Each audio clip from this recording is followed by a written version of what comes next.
Bukod sa mga pananim at alagang baka, sagana rin ang farm na ito sa mga isda.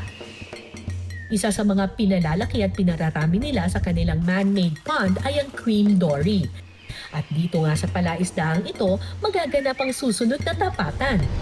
Sa round 5, paramihan kami ng makukuhang cream dory sa loob ng 2 minuto. Round 5, let's get it on! Start! Ayan, may nakuha ko. Isa lang? Isa lang. O, 2 agad, oh. Uy, isa pa. Kayang ay, nahulog. Sayang.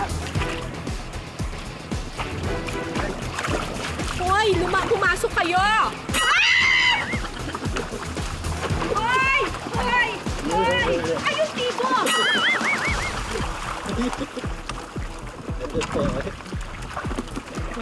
Pababa mo nga ng konti. Wait lang!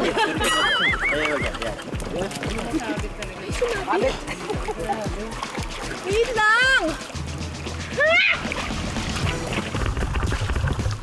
Masabit eh. Mukhang nabugaw ko ata ang mga cream dory sa kakasigaw ko. Okay pa ba? Isa pa.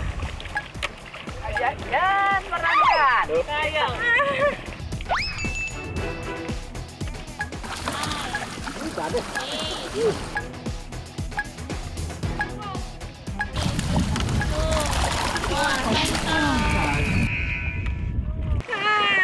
Yes! Good job! Good job!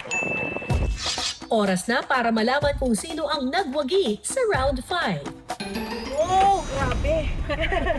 Ang bigat. Tama ba? Huwag kasi kayo gumana para matimbang kayo.